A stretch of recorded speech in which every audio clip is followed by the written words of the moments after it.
You walk into a conversation feeling fine. You walk out heavy.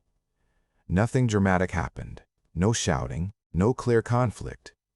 And yet, your mind feels crowded. Your body feels tired. You start questioning yourself. What did I say wrong? And the strange part is, this keeps happening with the same people. So the real question is, are they draining you? Or is something in your brain letting it happen? Problem. Deep dive.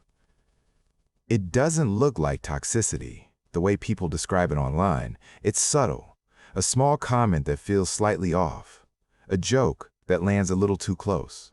A conversation where you leave feeling less. Not hurt enough to react, but uncomfortable enough to carry it with you. So you replay it. On the way home. While lying in bed.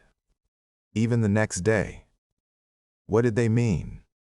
Did I overreact? Am I being too sensitive? And slowly, something shifts inside you. You start editing yourself around them, speaking less, explaining more, trying to avoid that feeling again. This is where it becomes deeper than just bad company. It starts shaping your identity. You begin to associate your natural self with discomfort, so you replace it with a safer version.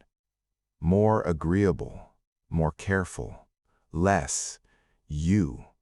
And the exhausting part is, you don't even realize when it started. You just know you feel drained. Not physically, but mentally and emotionally. So why does this happen? Why do some people seem to quietly take your energy without doing anything obvious? You're not weak for feeling this. You're not too sensitive. Your brain is doing exactly what it was designed to do. It's trying to protect your place in the social world. Because to your brain, social safety is survival. So when someone creates even a slight sense of uncertainty, your system doesn't ignore it. It zooms in, analyzes, predicts, adjusts. Not because something is wrong with you, but because your brain has learned that certain people require extra emotional work to be around. And that work costs energy. Psychological mechanism. Think of your brain like a background app manager on your phone. Every interaction opens a tab. Most people, their tabs close naturally. Clean, simple, done. But toxic interactions, they don't close. They stay running in the background, consuming memory, draining battery. Why? This mismatch creates an open loop in your brain. Your mind tries to resolve it. Are they good or bad? Do they like me or not? Was that intentional? And until it finds an answer, it keeps thinking. That's mental energy being burned. Now add another layer. Your amygdala, the threat detector. It doesn't wait for proof. It reacts to ambiguity. Unclear signals feel like potential danger. So your brain stays slightly alert around these people.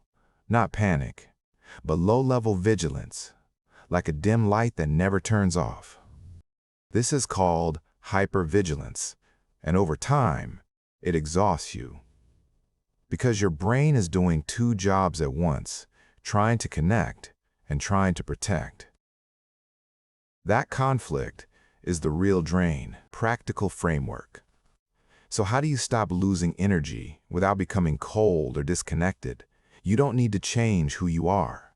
You need to change how your brain engages. Here's how. 1. Name the pattern, not the person.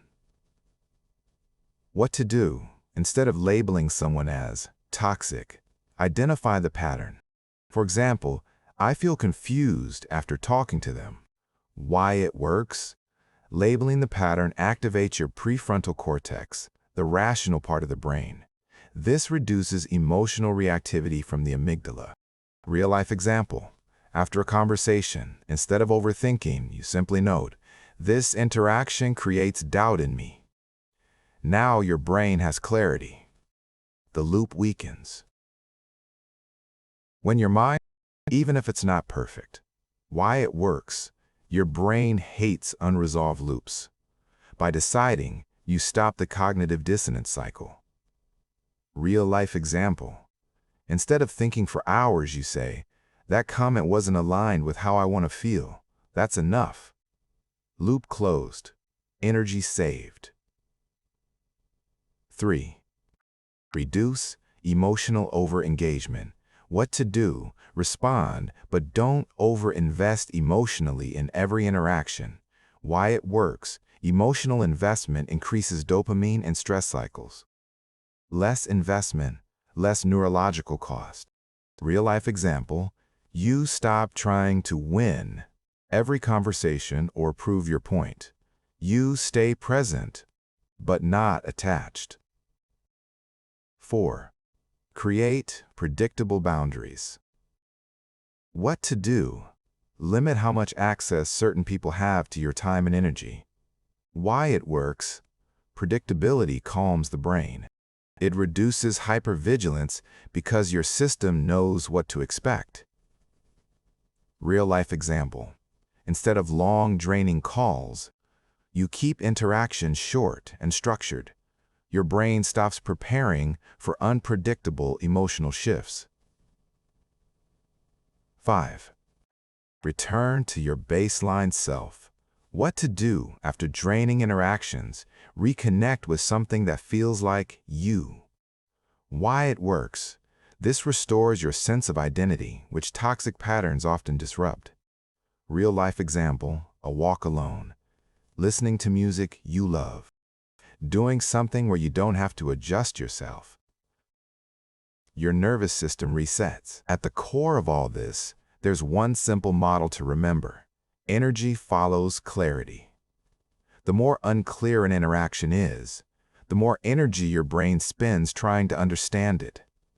Toxic people don't just hurt you. They confuse your system. And confusion is expensive. But the moment you bring clarity, through awareness, boundaries, and intentional thinking, your brain stops overworking. Not because the world changed, but because your internal processing did. You don't need to fight people.